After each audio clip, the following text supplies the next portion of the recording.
የፈረሱን ታሪክ የምንመጣበት ይሆናል። በመጀመሪያ ግን ጃፓን ታውቋቸዋላችሁ። እጅጉኑ በጣም በቴክኖሎጂ አድቫንስድ የሆኑ ከዓለም እጅጉኑ ወደፊት ቀድማ የሄደች አገር ነች። የተመለከትኩት እንግዲህ ሐኪም ቤት ውስጥ ብዙ ጊዜ ከሚደረጉ ቀላል ስህተቶች ውስጥ የደም ስራችንን አለማግኘት ወይም ደም ስር ይስቱብናል አዲስ የሚመጡ ነርሶች። ስለዚህ ይሄንን አቮይድ ለማድረግ የተጠቀሙት ቴክኖሎጂ ነው። በጣም ያስገረመኝ ነገር እዛው ላይ ልክ እንደ ኤክስሬ ቁልጭ አድርጎ ያሳያቸዋል ማለት ነው። በመቀጠልም እናንተን ደም ስር መፈለግ አይኖርባቸውም። እጃችሁንም ሳይጨምቋችሁ አንዳንድ ሰዎች ላይ ደም ስር ማግኘት በጣም ይከብዳል። ኤክስሬው ደም ስራችሁን ቁልጭ አድርጎ ያሳያል። ስለዚህ ሐኪሞች ሳይሳሳቱ በቀላሉ ደም ስራችሁን ያገኙታል ማለት ነው። ይሄ ቴክኖሎጂ አስገርሞኛል። ግን ወደ ጃፓን ጎራ ካልን ለብቻው ቪዲዮ የሚያስፈልገው ይመስለኛል። ምክንያቱም ኢቭን ከሚቀመጡባቸው ወንበሮች ጀምሮ መንገድ ላይ የምናገኛቸው ፓርኮች ውስጥ ሶላር ፓወርድ ናቸው። እዛ አካባቢ ያሉ መብራቶችን ለማብራት የሚጠቀሙባቸው። እሱ ብቻ ሳይሆን ተማሪዎች ሊሻገሩ ሲሞክሩ የትራፊክ ላይቶቻቸው፣ ሲስተሞቻቸው፣ ምግብ ይሄ ቴካዌ ኤሪያዎቻቸው ጋር የሮቦት ካፌዎች ስንቱን ዘርዝሬ እንደምጠቅስ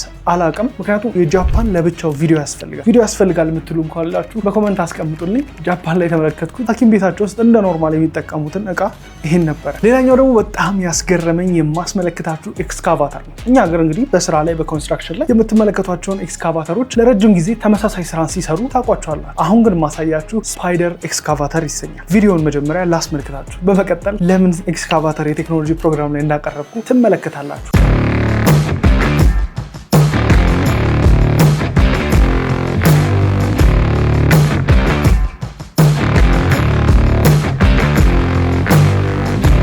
ኤክስካቫተሮች እንግዲህ የሚጠቅሙን የተለያዩ የኮንስትራክሽን ስራዎች ላይ ለተለያዩ አገልግሎቶች እንጠቀምባቸዋለን። ስለዚህ አጀስተብል ለእንቅስቃሴ ምቹ መሆን አለባቸው። እንግዲህ ይሄ ስፓይደር ኤክስካቫተር የተባለው ልክ እንደ ሸረሪት አይነት እንቅስቃሴዎችን ማድረግ ይችላል። እያንዳንዱ ጎማ ኢንዲፔንደብሊ መስራት ይችላል። አርሞቹንም ማዘዝ እንደ ልብ ያስችለዋል ማለት ነው። በዛም እንግዲህ ኤክስካቫተር ቴክኖሎጂ በእጅጉ አሳድጎታል። ይሄ ስፓይደር ኤክስካቫተር M545 ኤክስ ይሰኛል። እጅግ በጣም የሚያስደንቅ ዲዛይንን አካቷል። እስከ 45 ዲግሪ ዳገቶች ድረስ በደንብ ስቴቢላይዝድ ሆኖ ራሱን ማንቀሳቀስ ያስችለዋል። ተራራ ላይ፣ ውሃ የበዛባቸው ቦታዎች ላይ እንዲሁም ደግሞ ከተማ ውስጥ ላሉ ኮንስትራክሽን መጠቀምን ያስችላል። እዚህ እንግዲህ M545 ኤክስ የተሰኘ የስፓይደር ኤክስካቫተር ላይ የተመለከትኳቸው ቴክኒካል ነገሮች 4 ሲሊንደር ቱርቦ ዲዝል አለው። ተጨማሪ 156 ሆርስ ፓወርን ይሰጠዋል። ሃይድሮሊክ ሲስተሙ ከሁሉም በጣም አድቫንስድ የሆነ ነው። በጣም ያስገረመኝ ደግሞ ይሄንን ኤክስካቫተር ለሹፌሩ እጅግ በጣም ምቹ አድርገውታል። የቤት መኪና የሚነዳ ነው የሚያስመስሉት። ይሄ ስፓይደር ኤክስካቫተር የሚባለው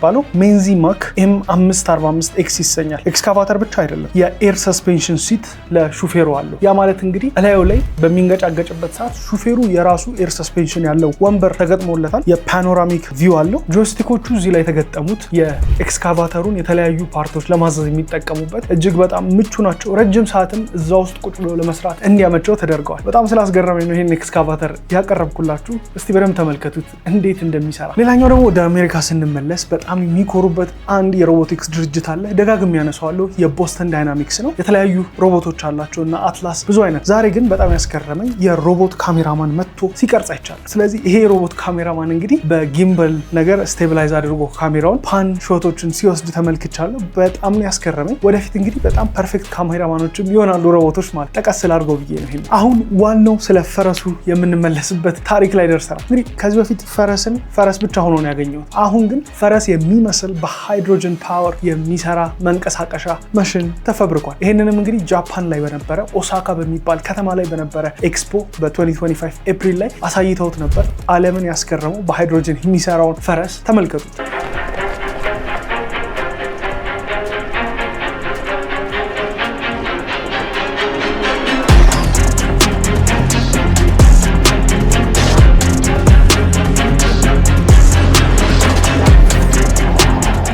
ይሄ እንግዲህ በሃይድሮጅን የሚሰራው ፈረስ እስከ 150 ማይል ድረስ መጓዝ ይችላል። እንግዲህ ምንም አይነት ጭስ አይጠቀምም። በሃይድሮጅን የሚሰሩ መኪኖችንም ልክ እንደ ቶዮታ ሙራይ መመልከት ትችላላችሁ። የሚያወጡት እንግዲህ ዋተር ቬፐርን ብቻ ነው። 2 ሰዎችን ጭኖ መሄድ ይችላል። 150 ሲሲ የሃይድሮጅን ሞተሮች አሉት። በጣም በሚያስገርም ሁኔታ እንቅስቃሴው እንደ ፈረስ ስለሆነ የተለያየ ሃይድሮሊኮች እላዩ ላይ ተገጥመዋል። በጣም በሚያስገርም ሁኔታ ያንን የፈረስ እንቅስቃሴ ሚሚክ ለማድረግ ወይም ለማስመሰል እላዩ ላይ በጣም አድቫንስድ የሆኑ ሃይድሮሊክ ሃይድሮሊክሶች ተገጥመውበታል። በጣም ያስገረሙኝ ነገሮች የናይት ቪዥን ፕሮጀክተር አለ በምሽት በምትጓዙበት ሰዓት። በመቀጠልም ደግሞ ዳሽቦርዱ ምን ያህል ቻርጅ እንደሚቀራችሁ ስፒዳችሁን የሚያሳይ ልክ ሞተር ሳይክል ላይ ያለ የሚመስል ዳሽቦርድ ተገጥሞበታል። እንግዲህ እስካሁን እንደዚህ አይነት ኢኖቬሽን እስካሁን አልተመለከትኩም ነበር። ግን ስለ ሃይድሮጅን የሚሰሩ አሁን ላይ እንግዲህ ኤሌክትሪክ መኪኖች ነው ያሉት አይደል? በሃይድሮጅንም የሚሰሩ ኦልሬዲ ከተማ ላይ አገልግሎት የሚሰጡ አሜሪካ ውስጥ ልክ እንደ ቶዮታ ሙራይ አይነት መኪኖች አሉ። ሃይድሮጅን ነው የሚቀበሉት እንደ ፓወር ሶርሳቸው፣ ግን አውትፑታቸው እንግዲህ የነዳጅ መኪኖች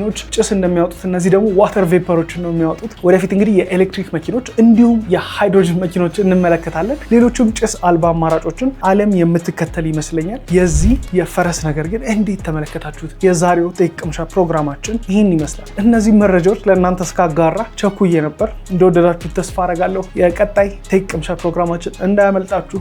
ይመቻችሁ።